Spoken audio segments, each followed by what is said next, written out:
What the hell? I am so tired of this. Fine, fine. No gimmicks. Even though I don't want to be a person any longer, I guess I can go ahead and accept the truth. Wait a minute, wait a minute, wait a minute. That's not what I want. I guess I gotta add another one. Okay, here. This is me. I'm a human, and I hate it. It's okay. Let me fix this. Okay. So, who am I? What kind of human am I? I'm Judson Gerald Baker. I'm used to that now because I got put in the insane asylum. Before that, I was in a jail, the Tucson, oh wait, no, the Pima County Jail, of course. The Tucson Police Department escorted me. They fired a smoke grenade at my door, and then I went and laid down in an X formation and said, "Please don't shoot me. I surrender. I'm on my belly." And then my face was on like the hot side where the sun was shining. So I like kind of did a 180, spun myself around, like a cartwheel, so my face wouldn't be getting burned by the hot like pavement. And then I had to mention, to the police, I was like, I got a bad shoulder. It's like, oh, where's my sling? Oh, there it is. I've been wearing this a lot. It's like my customized sling. It's a sling, trust me. But my shoulder doesn't hurt right now. Thank God. And I just, I made a lot of friends. Oh, and I got a big bruise on my forearm because when they cabled me and picked me up, they were gentle with my shoulder. I asked them to please not hurt my shoulder, and they did not. They were very quick, and they were rough, but they did not police brutality me, so I appreciate that. Yeah.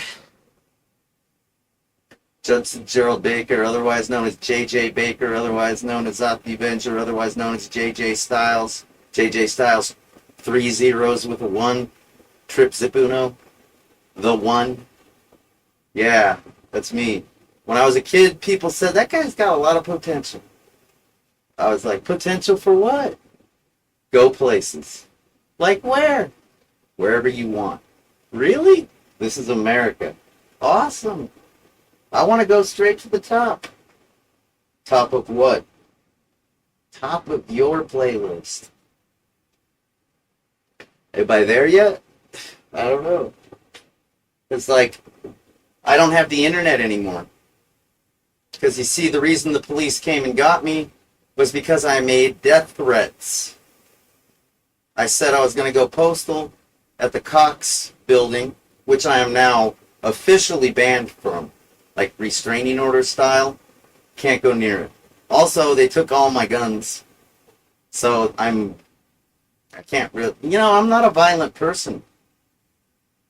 But anyways, I'll finish this and I'll show you something. But the thing about the Cox thing is there used to be a cable provider called TCI. And when they came to Tucson, our little branch was called TCI of Tucson. You may have heard of it. It's like what Access Tucson, the public access television station, used to make TV there. A lot of programs, a lot of them were religious. And I worked on them. I would direct them. I would do camera, run the audio board. I worked on practically every show down there before I started doing video games and more. With your host, Zot the Avenger. I learned how to work all the equipment so I could get in front of the equipment and change the world.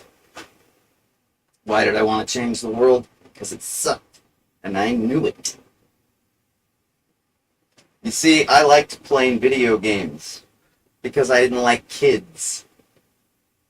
I have a high IQ, higher than average. If I was insecure, I'd feel the need to tell you the number, but it's pretty good. Pretty good number. Just saying. I have confidence. I didn't always. Confidence goes with self-esteem. So it's like, it's impossible to have confidence if you think you suck and you're no good and you're never going to be any good. You got to be, it helps to have a coach or a really good parent or somebody, a tall person, because kids are short. If you got a tall person in your life that says, you're amazing. God, I can hardly wait until you grow up because you're going to wow the hell out of me. It's like if people say that, you're really going to have a lot of self-esteem, and then you're going to win trophies, you're going to win awards, and then you're going to have the confidence. Because confidence should come from somewhere. It shouldn't just be like fake. They say fake it until you make it. If I did that, I'd probably be a lot more successful, which would probably be great because I could really use some new equipment. I'm using a really old iMac, and I have an array of microphones because it's just like I could really use some new equipment. When I was at the TV studio, I got like a videotape grant, and that was fantastic. Because just getting videotapes was difficult.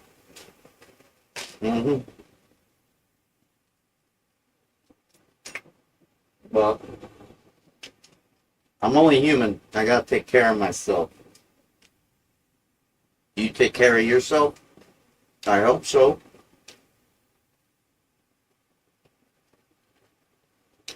Yeah, my allowance wasn't that great. I was like this tall. So that videotape grant really helped. But despite the fact that I was able to archive a large portion of my episodes for posterity, I think that's the term. Not prosperity, posterity. If it was for prosperity, I'd have new equipment. Anyways, back to the story. TCI of Tucson was in charge, and they were good. They were benevolent. They didn't have to allow us to exist. The TV studio, where we made political programs, religious programs, just community programs with fun people, kind of like Wayne's World, Party Time, excellent. Whoa, Garth. Yeah, Wayne. Yeah, you know, we're in Delaware.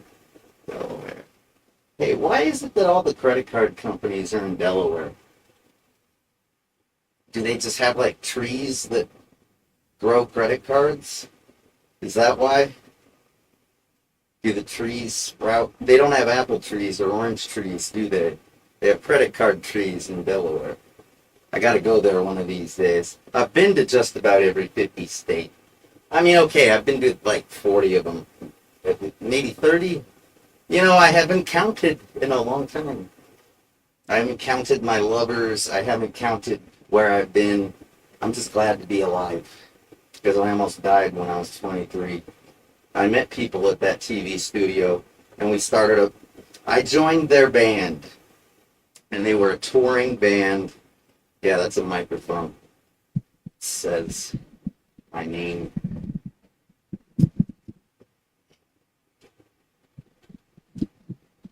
JJ. Anyways, JJ Baker. Yeah, so I joined the band and I got to see America and I fell in love with America, especially the kids that would go to the shows and support us and say that we were great and that we were awesome and that we were going to go places and that we were welcome back anytime. I really do love people.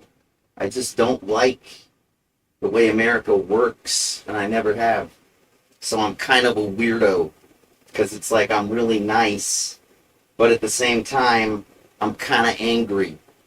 So it's a weird combination. I'm a really polite, respectful, nice, angry guy. And that's the reason why I was only institutionalized for a week. Okay? Yeah, they thought I was dangerous because I threatened to kill a bunch of people I said I was going to go postal at the Cox building because Cox killed Cox. They're a cable provider. They do internet and shit. They cut off my internet.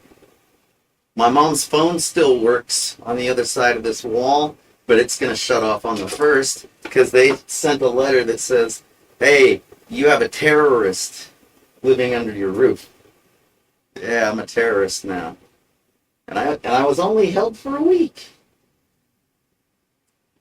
Yeah, I still have to do other stuff, and I probably shouldn't even be talking about it because the case isn't closed yet. But my lawyer told me that, Sean Coker, yeah, he told me that he's okay. He seems like a nice guy. I haven't met him, talked over the phone, and he told me that it's up to the Tucson police to either drop the charges or to pursue them.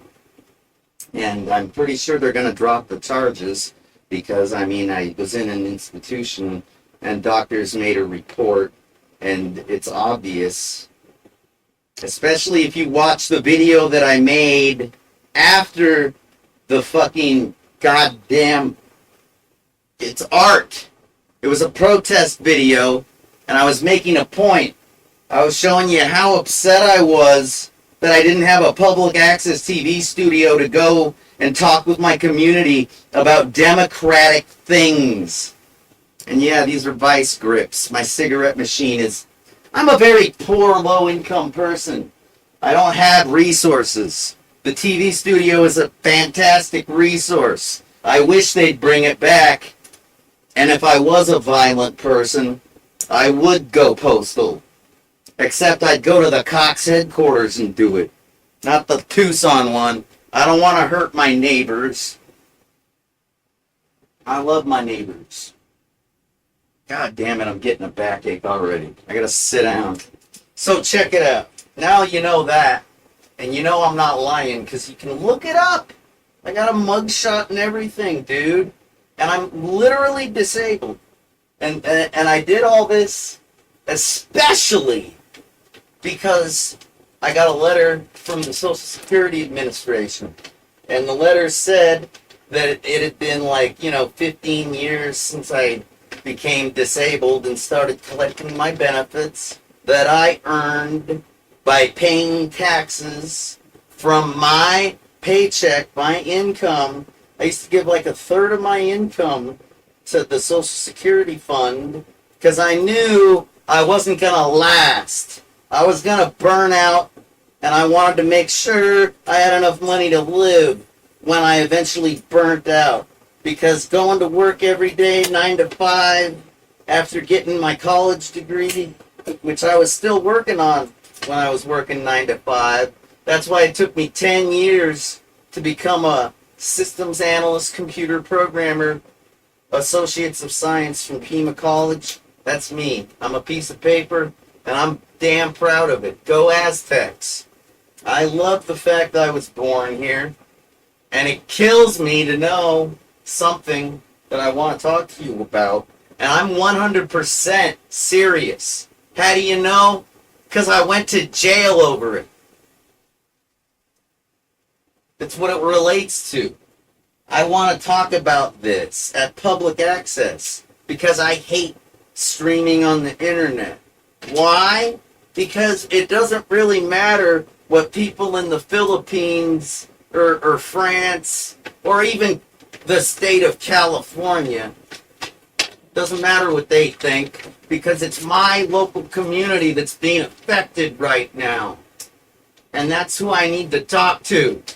So I'm going to make this video because I'm better at making videos than I am at just about anything. Even though my equipment isn't that good, I'm going to make people watch this.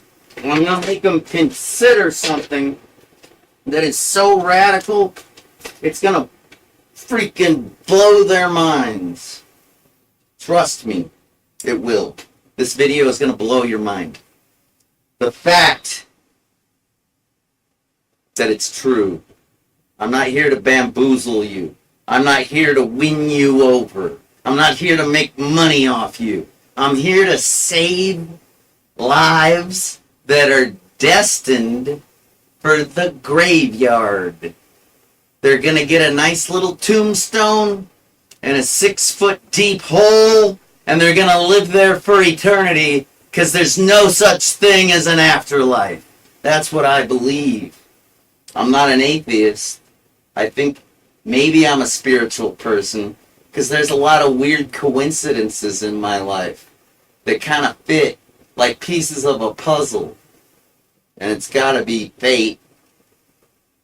Because what else could it be? It's just the mathematical odds of some of this. Like, I met this lady named Grace. I met Grace in the freaking insane asylum. You know what I say? You know when I say that, I'm talking about a mental health care facility. It's called Banner Hill South. My father used to sometimes stay there back when it was called Keno. I don't believe my father was insane. I believe that he was a very kind, compassionate, caring man that had a lot of bad, traumatic things happen to him. He had traumatic experiences in his life, and it kind of overwhelmed him at an early age. On top of that, he got injured, and the pain mixed with the freaking trauma kind of turned him into a basket case, and so therefore sometimes he had to take a little vacation, a trip to the funny farm, I guess you could say. He'd been to everyone in town, every funny farm from Lark to Charter to Tucson Psychiatric, and yes, Keno. And it's pretty nice now. I liked it. I loved it. The staff is overworked and overburdened and under-resourced. I wonder why. But anyways, they took good care of me, and I'm grateful to them for that. Because they could have been mean, and they could have been disrespectful, and they could have denied me my medicine. I didn't get all the medicine I needed while I was there, but I definitely was taken care of, and I'm practically ready to check back in again. But I'm going to try one last time to stop that graveyard thing from happening. And I'm serious as hell. So I've been reading a little bit. So I know that my theory's going to work. It's more than a theory, it's a fact. So here's how it goes.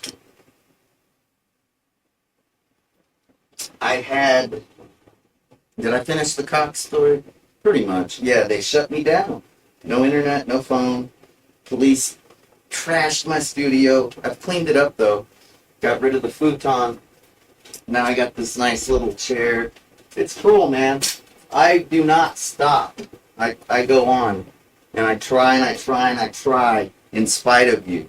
Yeah, my father, he was overwhelmed. He wasn't crazy. Sometimes he could be mean. But you know, I'm mean. I'm probably meaner than he was at this point. And I know why.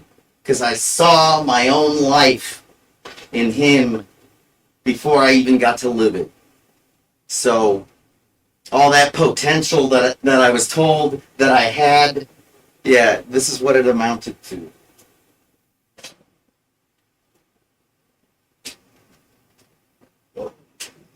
I think I got this. I'm so disabled. Fuck! Oh yeah, and the Social Security, they're investigating me, and I hope they make a really good report. Because god damn it, they should know how much their country sucks. Because I've had a very difficult time trying to save these lives, and I know why. Because it's always been like a messed up place to live. You guys like to compete. Life is not a game. You shouldn't be motivated by money. You should be motivated by compassion. This is what you call a man's oath.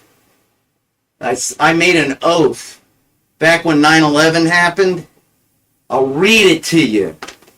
Because I love you more than you love me. It says, loyalty oath of office. State of Arizona, County of Pima, I, Judson Baker, do solemnly swear or affirm, in parentheses, close parentheses, that I will support the Constitution of the United States, the Constitution and laws of the state of Arizona, and the ordinances, resolutions, and rules and regulations of the city of Tucson, Arizona, that I will bear true faith and allegiance to the same and defend them against all enemies, foreign and domestic.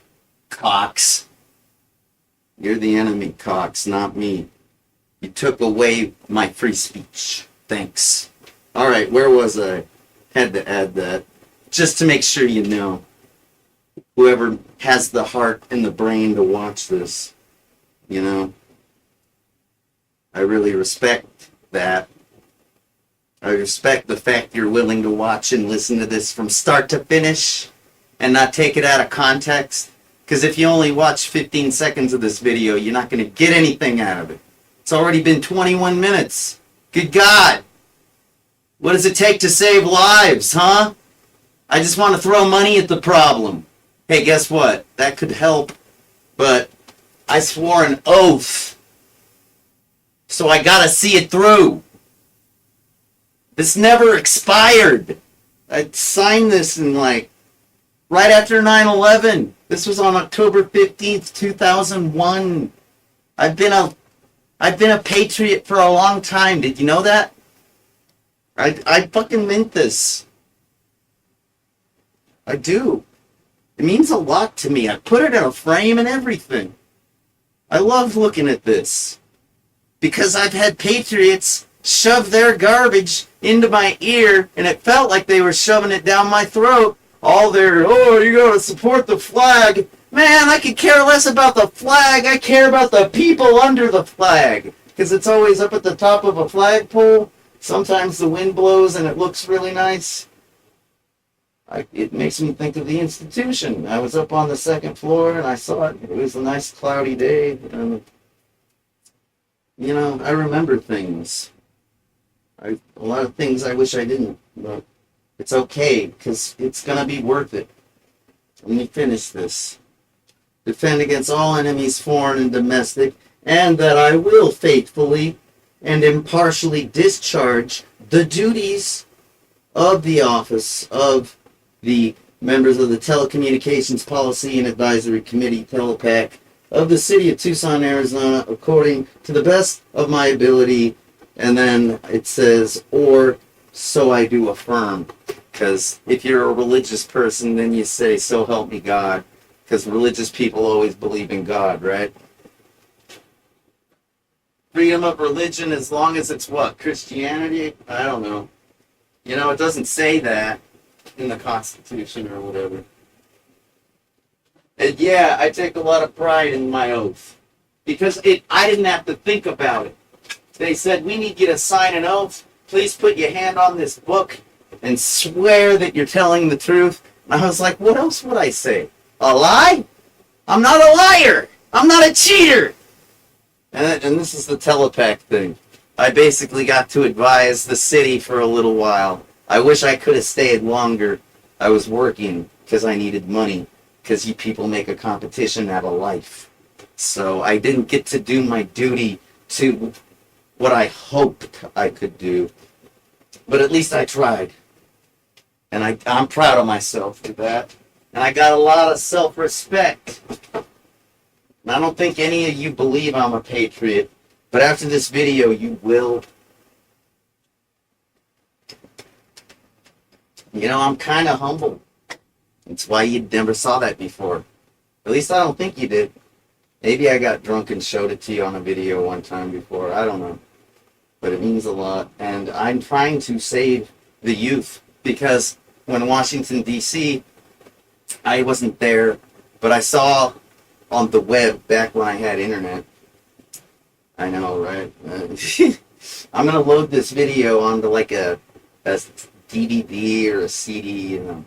I'm going to take it to a church, and I'm going to see if they can play it. They probably have a big projector, because, like, everything's all futuristic these days.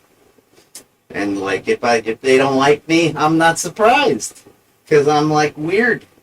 If I don't like me anymore. Every time I try to do something, I screw up. My nerves are shattered. You know, I basically expect to screw up. I have disabilities. You know, every time I get a shooting pain in my back, if I'm carrying something and I get a pain, I go, ah! You know, and I drop things all the time. Really important things. I don't even have a phone anymore. The police, they forensically investigated my phone. Obviously, they didn't find anything because I'm a good guy, but they still have my SIM card. So it's like, I'm pretty resourceless, but I'm still going to try my best because I know I'm right. Are you ready for my idea? Am I ready to tell it to you? You know, you got to know who I am to trust me, don't you? It takes at least 25 minutes to tell you all that stuff. So, when I had an accident and my back got trashed, they kind of taught me how to deal with it at La Frontera, and I'm grateful to them for that.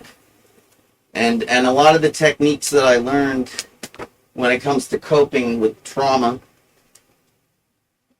they apply to other things, kind of like anger management, which is something that on my very last day when I got discharged, I was waiting around for the paperwork to finish. And by the way, our Department of Corrections, our Tucson Police Department, and like even our hospitals, like Banner South, a lot of our very, very, very important like people depend on systems, computer systems, and people's lives depend on these systems. Because without these systems, they can't get any work done, and they can't track the work that they get done, and they can't look people up and see their history. And our systems are very discoordinated right now. If we're going to get into I heard Tucson is one of the top 800 places to retire. I don't know where we placed exactly, but if we're going to get to the number one spot, we kind of need to coordinate our systems better. Because sometimes I'd be waiting for hours to get medication approved, and I'm just sitting there like, I'm sick, help me. And they're like, we can't. The doctor has to approve the request, and then we got to process the request, and then we can give you the meds. And I'm just like, thank you. Please, can you try to expedite it? Is there a feature to expedite me? No. Okay, I'll be patient. It was horrible. And it's because you people make a game out of life. And all the successful computer people are probably working for like Microsoft or Apple or Google, or they're definitely not helping the community. And that's regrettable. Because I was like, hey, I know I'm a mental patient, but I know computers pretty good. Can I do anything? Can I maybe take a look at your system and try to... They're like, no. We have policies. I was just like, of course you do. We're living in the future after all. If we don't have a bunch of like red tape to cut through and bureaucratic blah, blah. See, I know why, because I'm a computer security professional. Okay? So I understand the policy of, hey, we don't just let anybody screw with our computer systems. You gotta be vetted. You gotta have clearance. I get it. But it's gonna cost people lives eventually, if not already. And I don't like that. There's a class of people called underdogs. And I think they're really going to like this video. My underdog fans, they're going to like this. Because I'm trying to change the world here. Starting with my hometown. Alright? Anyways.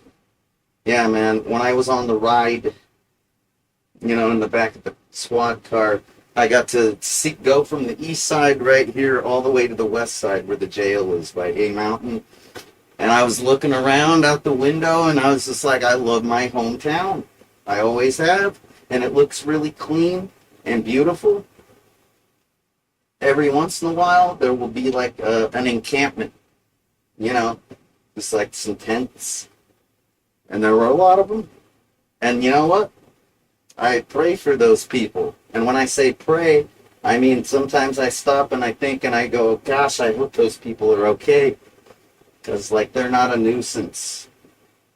They're not an eyesore. They're people. All right? And I worry about them. Because I know what they're going through. I'll bet a large majority of them are addicted to the illegal blue pills, the fentanyl. A lot of people say fentanyl, and I know what they mean, but it's pronounced fentanyl. I know because I'm a patient, and that's the way my doctor taught me to say it, fentanyl. They're all addicted to the illegal ones that get smuggled into the country. You know how they get smuggled into the country? They take hostages. Who's they? The narcos, the gangsters, the Sureños, the MS-13. I don't know, dude. I don't know them. I would never hang out with a gangster. That's like the worst idea you could ever have. You know why? Because they don't have rules. They have their own rules. You know what their rules consist of? Yeah, I'll hold you hostage, and I will kill you whenever I need to. If I get ordered to. You don't want to hang out with those guys. You don't want to ever see those guys. If you buy drugs from those guys because they got like cheaper drugs, you're stupid. They're going to take you hostage. Eventually. And then they're going to contact your family and they're going to say, hey, we need you to go to Mexico and pick up a load and take it across the border for us. And that's what happens. Innocent people need to, like, smuggle the drugs because they don't want to lose their family.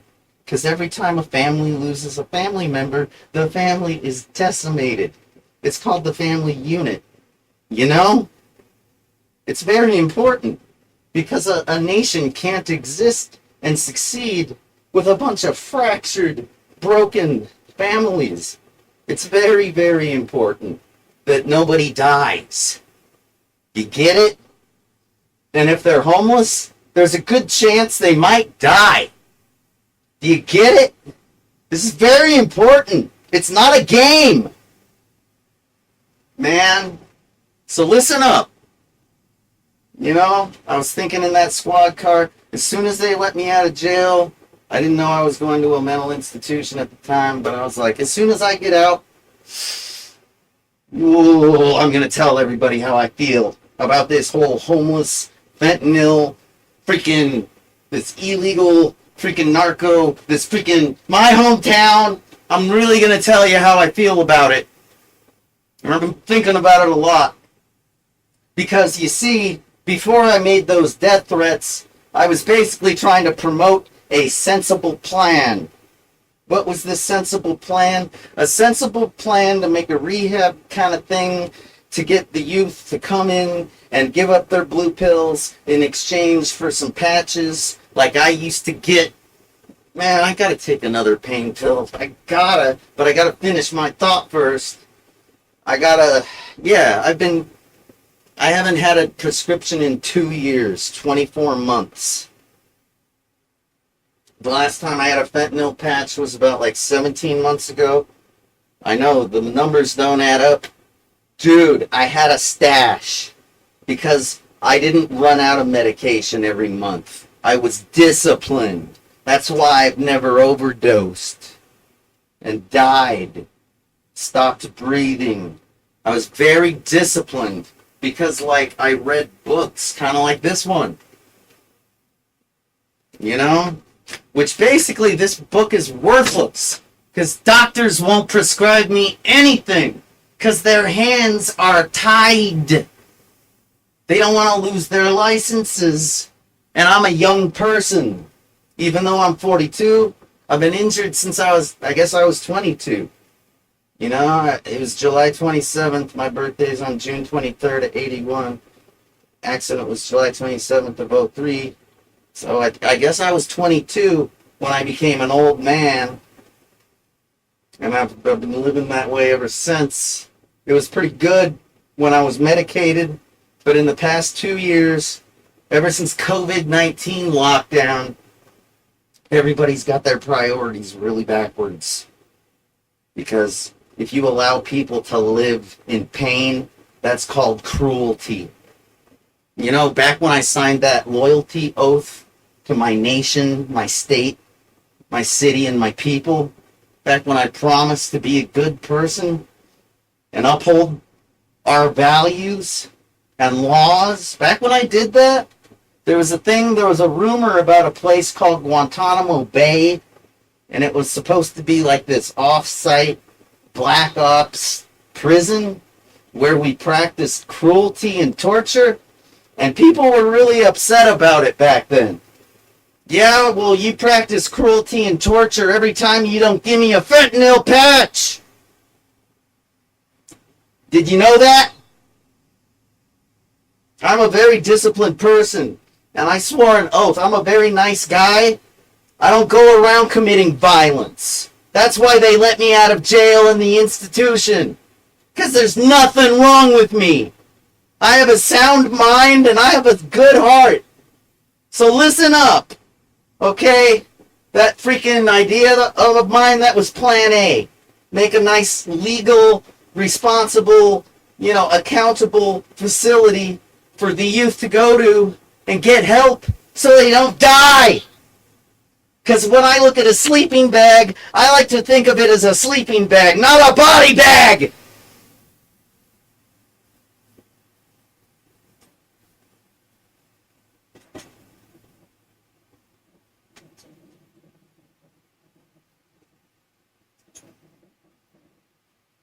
You can think about that for a second. I'm taking a pill, an instant release one. I wish it was a time release one. But you don't know about that, do you? It's not your fault, I guess. I don't know. Majority rule? What do they rule? A nation that is in terrible, desperate need of help. And they don't even know it, really.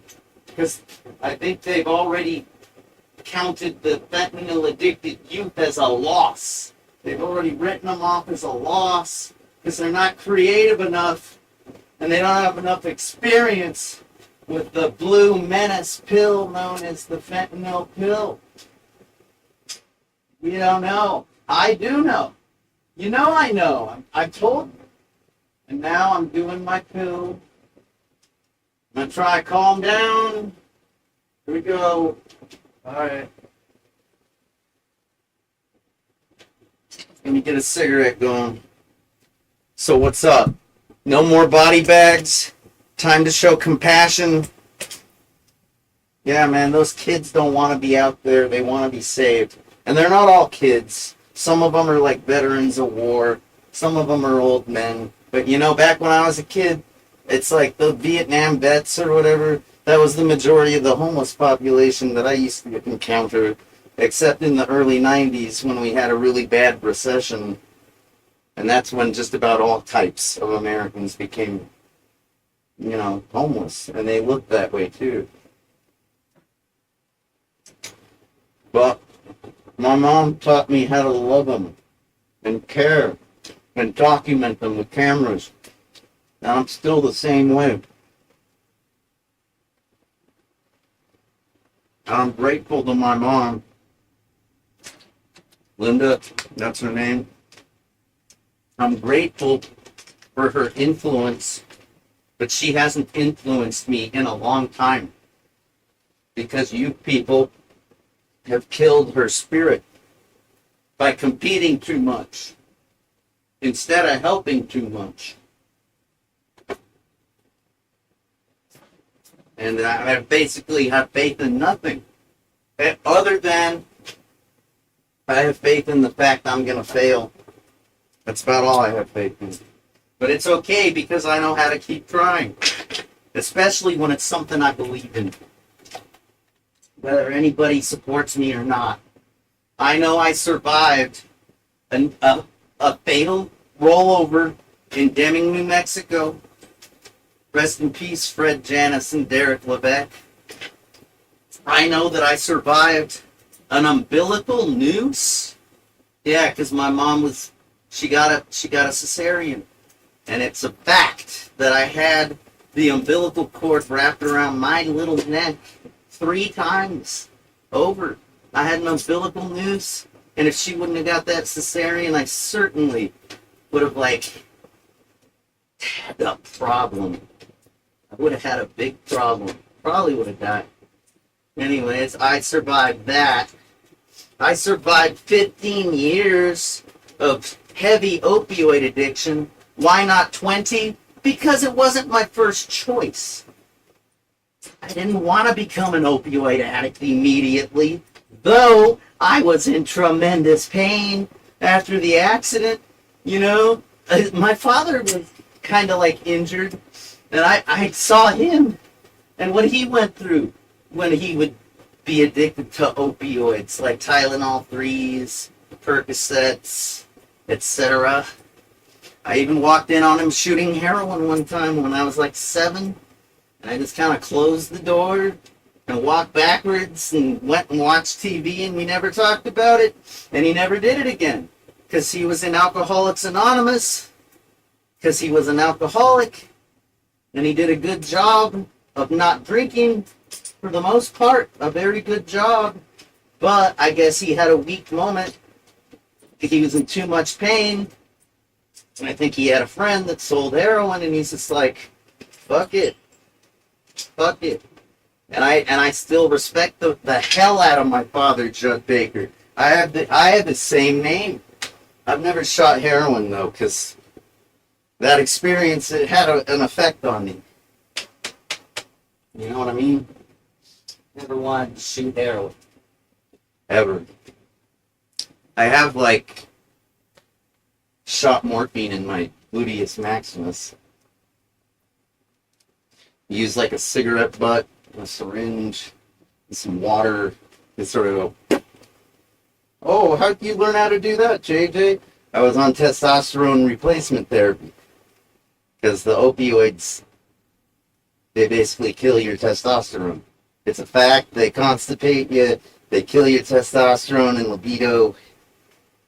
And they kill pain. Except it's not really a painkiller. It's more of a pain duller. Okay? It's if you want to be accurate and fair, it's not a painkiller. It's basically a way to tolerate the pain that is completely intolerable. You know, it's if you're oh God, I'm in pain, and you take some pain meds, it's going to be oh, that's a lot better. Wow, I was in rough shape. I think I can handle this. It's not that great. You know? In fact, it sucks. And that's why it wasn't my first choice. And it took 5 years for me to get on this stuff. I had to agree with my doctor, because my doctors had been recommending it for a while. So I regrettably am an expert in fentanyl, patch form. But I know that it feels the same as a pill or however. It's always the same. The only reason I shot it in my butt was because it would instantly work. And when you're in pain, you don't want to wait. It's kind of like when you're hungry, you put your food in the microwave because you're hungry. And you don't want your stomach to be grumbling That's why I got the banana and the s'more. Because my stomach was grumbling. And I figured I'd make a video where I'm grumbling. And that's not going to win over anybody. And I know you probably hate me because I smoke tobacco. But you know what? It's none of your business what I do. Unless my life is actually at risk. So how do I know that these young people are at risk? Because Washington, D.C. came, I forget the names of the elected representatives or what have you. I am a good constituent, though. I try to keep up on very important things that basically affect me. Although I have post-traumatic stress and survivor guilt and a lot of triggers. So I'm basically lousy at keeping up with the news because it totally freaks me out. For example, I'm making a video trying to save lives because ever since I saw this article, it's been eating me up from the inside out. And I've even gone to jail over it. So you know I mean it. Okay? They said that 2 people a day on average, because sometimes it's 4 people a day. Sometimes it's 1 person, but on average annually, over the next 365 days, 2 people a day are going to die. So that means every 13 days, 26 people have died from fentanyl blue pill incidents. They take the pill, they stop breathing, their heart stops. Sometimes they get to a hospital and they get intubated. It's like when they, I know what it looks like because I used to watch that show House MD and sometimes Grey's Anatomy. I digress. It's true. Anyways, that just really bothers me. I don't want my hometown to be a ghost town.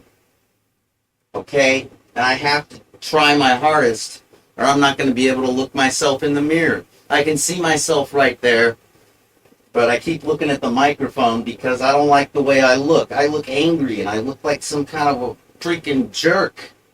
Like a bully or a troll or something, because I'm so angry.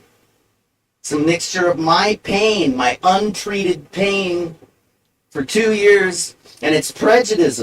It's prejudice. It's not racism, it's not sexism, it's not bigotry. I'm being prejudiced against because I'm young. It's always been this way, man. I go to the doctor, and they take one look at me and they go, oh, this guy's going to be trouble. Looks like a drug abuser to me. Give me a break.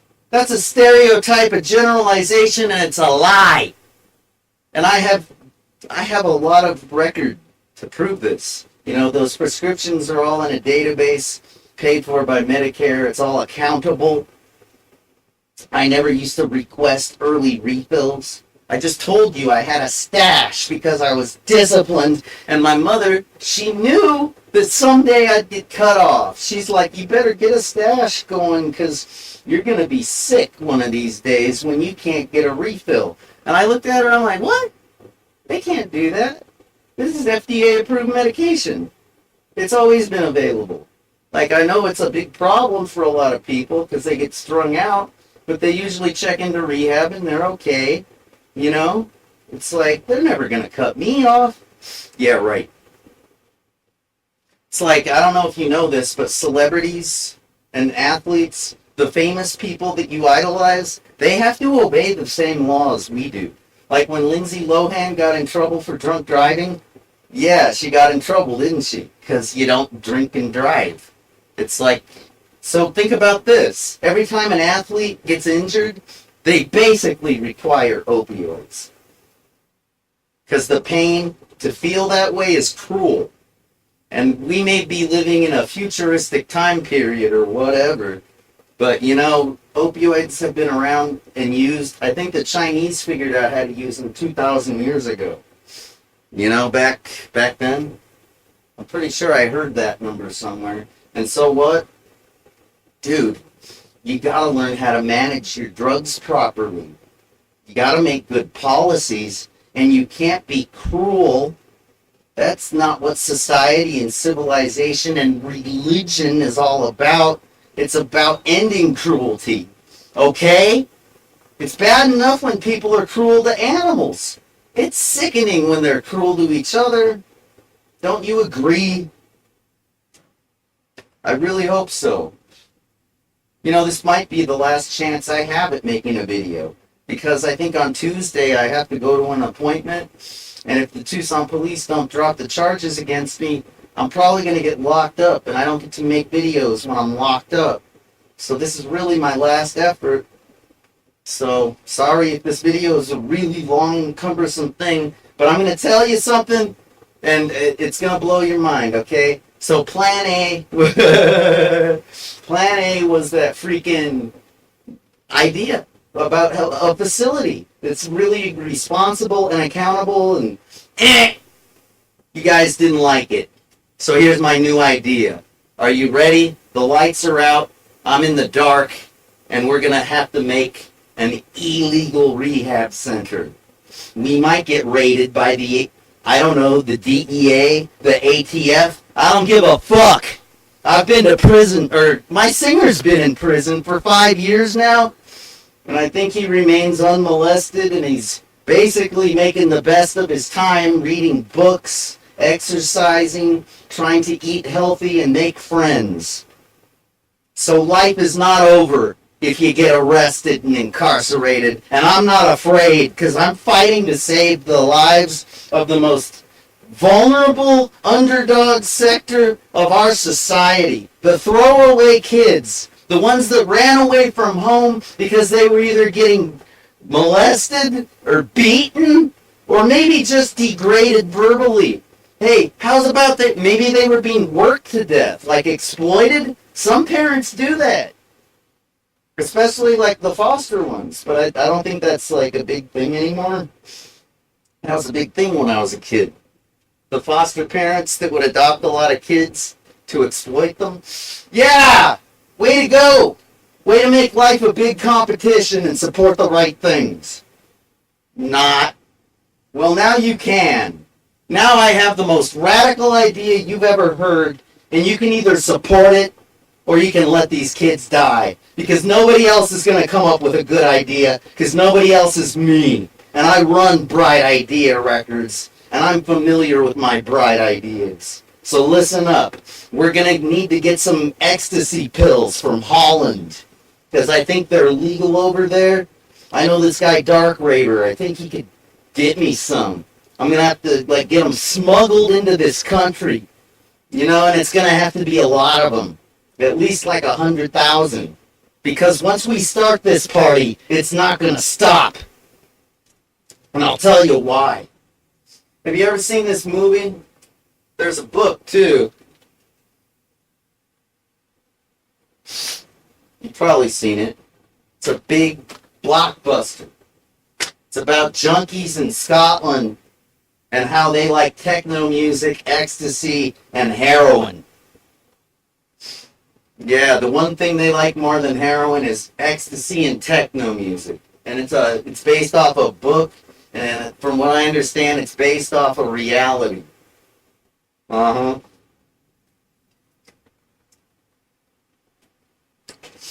So tell me this. Since you didn't like Plan A, Plan B is peace, love, unity, and respect. We're going to need a facility to rehab these kids, and it's going to need bars. Because once they walk in, we're not letting them out until they're free of their addiction. Because I don't want them to die. And these kids are going to be so grateful once they're clean, they aren't going to want to leave. They're going to become volunteers, just like the people I recruit with this video. How you like them apples, DEA? I ain't afraid. I'm nonviolent. And I'm not crazy. And I can prove it. I got a lot of people at Banner South and at the Pima County Jail. I was making the guards laugh, like Arabaldo and a bunch of... It's interesting. Everybody calls each other by their last name when they're institutionalized. So I'm Baker. That's what everybody calls me when I'm on the inside. And I don't mind, because I love people. It gets a little bit claustrophobic. I was having a total PTSD freakout yesterday morning. I was ready to adopt myself out. I shaved off all my body hair, because I'm already I came to terms with being bald. Basically, I'm changing. And I'm trying to adjust. I don't feel like the same person anymore. I'm trying to find myself, and it's not easy. I'm already poor and disabled.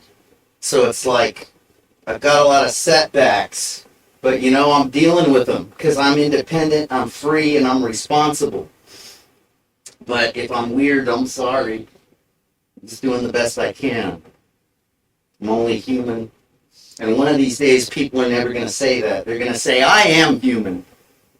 Because nobody's going to be an underdogs one day. Hopefully after this video, you'll think about it. So what are we going to do with these ecstasy pills in this facility that we're going to use as a rehab center that has bars, so that way only people with keys can get in and out? We're going to run it like this. We're going to get a disco ball. We're going to set up a dance floor. We're going to have a platform with all the various necessities that a master turntablist requires to keep the music playing through these very large, bassy, and basically bumping speakers. That's what's up. Know what I mean, man? And it's gonna work. And instead of a graveyard, we're gonna have a bunch of lives. And you won't be covered in blood. And my hometown won't be a ghost town. Yeah, I told you I was gonna blow your mind. What a radical idea. Who would ever think of such a thing? Somebody that knows what it's like to suffer and get no compassion, but yet still hang around with compassionate people. You know, just because people are compassionate doesn't mean they give you the compassion. They usually have to save it. Save it all up for their family and their close ones. Because if you went around being compassionate to everybody, it'd probably break your heart. I know mine is pretty broken. But it's okay, because it makes me stronger. I'm used to being a born loser. I'm used to being downtrodden. I'm used to having the odds against me. And you're not. So right now, you're feeling down. You're feeling low. You probably lost some people to COVID. Maybe before that, you lost some people in 9/11. You know?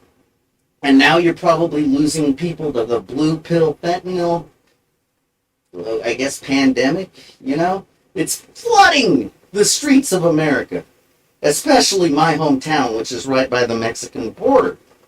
So it's like, I really am the expert, and I really am going to save the nation, because the youth are our future. So, you know, the people in my local area should really support the heck out of me, because we're going to be national heroes. And we're probably going to change drug policies regarding MDMA. It stands for something like blah, blah, blah, methamphetamine. I don't know. It's not really my thing, but I know that it opens up people. What does that mean? That sounds like Frankenstein. Not really. You know, it's kind of like this. All right? What does that say? Yeah. I like using video. It's fun because I get to share my sounds and my visuals. Braves. Did you know that they came from Milwaukee? I used to have a Brewers jersey. Anyways, my community hasn't always been that supportive of me. You know, back when I did video games and more, I wanted to change the world because it sucked. I liked playing video games.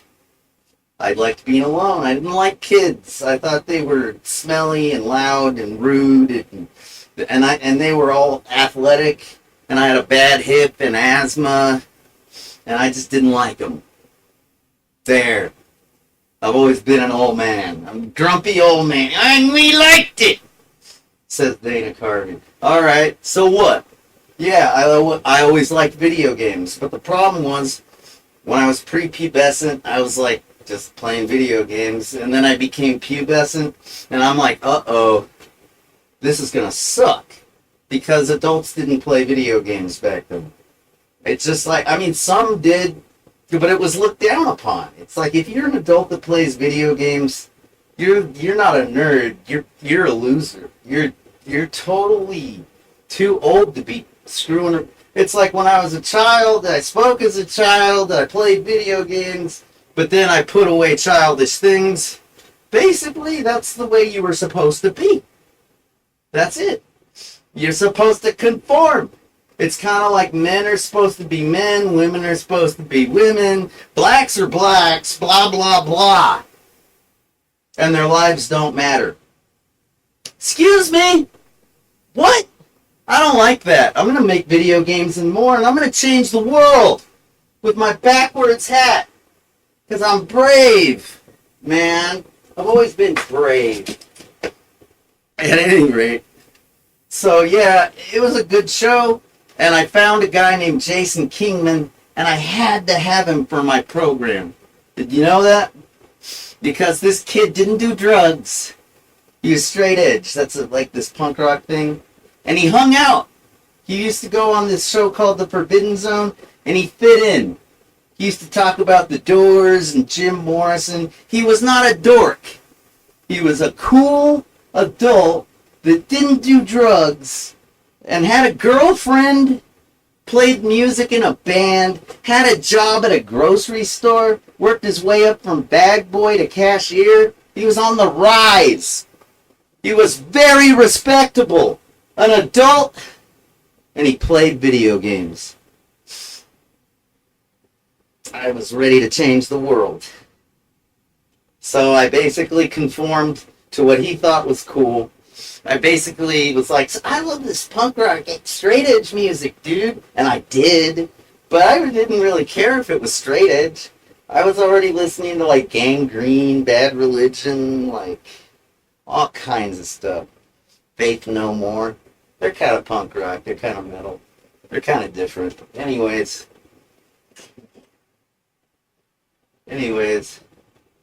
fuck, man. I really don't care. Those were good days, but they amounted to nothing. Because the adults, they just didn't support me. And it wasn't very rewarding. But guess what? I had a lot of adults call the show and ask a lot of questions. And then eventually, they started to call the show to report news. Like, hey, there's going to be a new system released. Or, stuff like that. And I was able to quit once I realized I'd changed the world. There was a domino effect, a butterfly effect. I had started something, and it rippled outwards, and I'm glad I did it.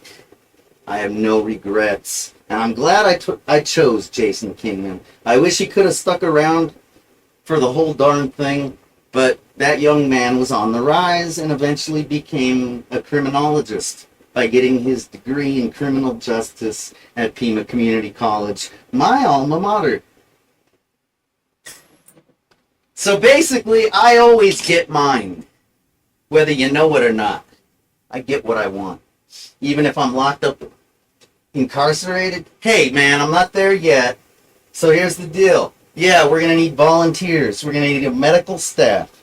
I figure we can find some EMTs, at like Pima College. I used to see them all the time on the East Campus when I was taking my algebra classes. There's all kinds of people that know how to save lives. And that's important when you're screwing around with drugs. Which is exactly what I want to do. And you can't stop me. I'm gonna get volunteers, and we're gonna do this! Because I don't want to wake up tomorrow and know that 2 more people died! On my watch!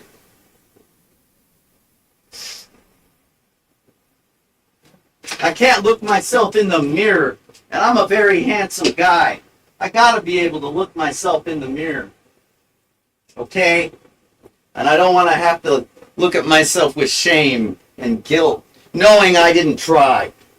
And I'm really angry because it wasn't fun being locked up and treated like some kind of a mental patient, knowing full well that I made an art protest video, knowing full well how I was going to be treated, and knowing full well that I am a peaceful, nonviolent person that loves people probably more than I love myself.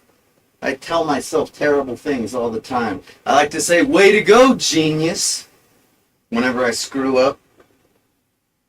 It's okay. Don't cry for me, Argentina. It'll be okay. Once we get this plan going, we'll need a medical staff and also security. We're going to need some people. I'd prefer it if they had no weapons whatsoever, But self-defense training and restraining of irate and agitated people is a must if we are to maintain order and get these kids clean from the drug that's going to kill them. It has been determined already. The numbers have been calculated. What's 365 times 2? I don't know, but that's how many are going to die if we don't do something. And once we start this, we'll have a method. And it'll no longer be a problem in America. All right? Support the right thing this time. You sure didn't when Video Games and More happened. I mean, I had fans, but not enough of them. That's for sure. And I never had enough money. It was nice when Bookman sponsored me, but Jesus, man. It's really hard to do things when you're a little kid with no money. And you're not even old enough to really get a job yet. I had big ideas then. And I was coming from a broken home. So I was a dropout. I basically had no chance. But I'm different. I survived for a reason. The umbilical noose, the fentanyl addiction, the freaking deadly fatal rollover in 2003. I've been having a really bad time my whole life. But I survived these things for a reason. And I survived jail in the institution as well. That wasn't even a big deal. That was easy. I could do it on my head, upside down. It'd probably be good for my back. I'm not afraid to go back. And I'm not afraid to smuggle ecstasy pills into the United States of America. And I mean it. So if you want to come arrest me right now for making this video and declaring that truthfully, fine! Just let them die, why don't you? You're doing nothing to help them now. You might as well kill the person that wants to save them. That's what happens in this country. If you're good at helping people, you get assassinated. Or at least they attempt to, right? That's about what I'm ready for. Some kind of an assassination attempt. Because my ideas are too good. So we got the secure facility. We got the disco ball. We got the DJ playing the music. We got the medical, the security staff. Did I mention that already? Also, we're going to need party animals. Say what? Yes! People that are willing to stay totally high on ecstasy and dance to the music, like, indefinitely. I mean, of course, you got to, like, get some sleep every once in a while. But as soon as you wake up, take a shower, brush your teeth, or eat some... Whatever your routine is, it's basically going to be nonstop partying. And it's going to be in the name of peace, love, unity, and respect. And we're going to save lives by partying. Because I'm a party animal, and I know what I'm talking about, and you can't stop me. I'm going to get volunteers, and we're going to save lives in a very, very untraditional, unconventional way. And we're going to change the world, because like I was saying, the ecstasy is kind of illegal, but I think over in Holland they use it in therapy sessions to get people to open up. You know why? I'll tell you. Because, when you get cheated on or lied to or betrayed, you tend to not trust the person that did that to you. And what happens? Well, a lot of people shut off. That's a fact.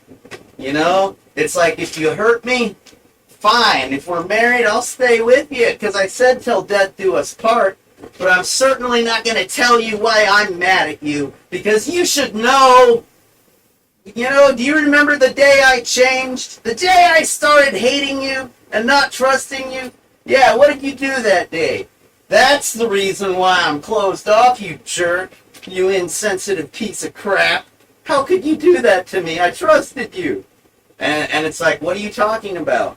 Oh, you should know. I'm not going to tell you. I don't want to remember it. It hurts. I don't want to remember the trauma of that day.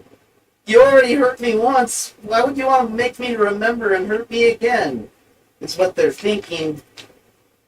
I know. I've been there. So, I guess when they take ecstasy at a therapy session with a licensed professional, people that are so closed off, they can't even talk about their trauma. They kind of open up and start talking about their trauma. And that leads to breakthroughs for everybody. And then people can actually start to work on rebuilding the relationship instead of just living a life in misery and distrust. You get it? How if you use drugs responsibly, they can save lives. But if all you know how to do is abuse them, they most certainly will not save lives. They will take lives. You know? It's like I don't follow rules. I'm a dropout. So I have to make my own rules. And when I listen to what your rules are, oh, you got all these drugs are bad. I'm like, why? And they're like, because they're illegal. Oh, are they? Are they? Because, there's a thing called the DEA schedule. Like Schedule 1, 2, 3, 4, 5. Or maybe it's A, B, C, D, E. I don't know. I'm not a DEA agent. But I know that I think it was Schedule 1 was back in the day. It had all kinds of stuff on it. Like cannabis. Uh-huh. I think it also has like psilocybin mushrooms, which have been like used like therapeutically, kind of like the ecstasy, the MDMA. Uh-huh. Basically, they said that the Schedule 1 chemicals, the drugs, they say that they have no accepted medical use and that they are highly abusable. That's what they call a drug of abuse. You know what I call a drug of abuse? Yeah, see that? Hey, coffee, Starbucks. You can OD on water.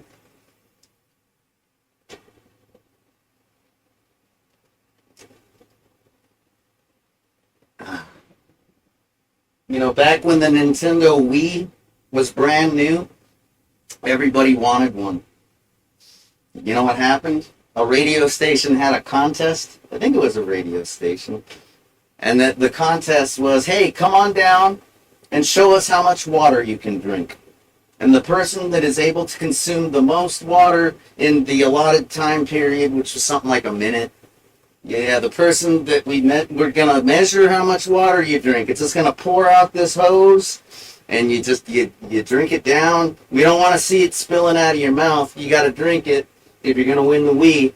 Yeah, there was a person there, and their gut exploded, and they died. That's what I heard. I don't want to look it up, and I can't look it up because I've been shut down systematically. My internet, my mom's phone, I was incarcerated because my ideas are dangerous, and they don't want me to be heard. And that should wake you up.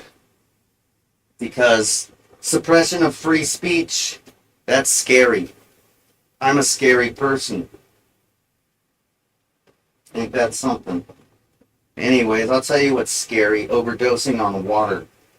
But that's another thing that we will require at my rehab facility to save the youth of America from the blue fentanyl pill menace that is killing them and turning my hometown into a ghost town. We're all covered with blood right now, metaphorically speaking. And I can't live with it anymore. It's better to be bruised than covered in blood. I was trying to turn that into a song, except I got so upset. Oh God. I was having so many technical difficulties. I rode my skateboard to the corner, and I took my poor amplifier. Oh, stuff's falling out of it. Oh, do you hear that? I got so upset because I couldn't function. And I'm trying to save lives! I took my guitar, blammo! Yeah, my American Standard Fender Stratocaster. It's still okay. I'll show you. Don't worry. Don't worry. Here. Oh, come on now. Here we go. Yeah, I know. I expected that. Everything I do falls apart. It's no big deal. Yeah, my Strat, it still works. I think this is the part that got all chipped up. Oh, it's so dark in here. What a radical dude, huh?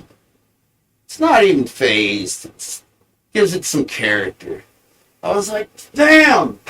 I think the ghost of like Jimi Hendrix and Kurt Cobain and a whole bunch of other people just sort of said, "Fuck it, JJ, fuck it up. It doesn't matter anyway. Nobody's listening to you. Why don't you do something that feels good? No one's gonna do it for you." And I regret it, but at the same time, what else could I do? I was having technical difficulties, and I'm at the end of my rope because nobody helps me, and my ideas are fantastic. They will save lives, but we're going to need some water donations. I would prefer Evian, Evien. They always have that at raves. I mean, you can donate Perrier if you want, but we don't really need carbonated water. We just need like regular old H2O.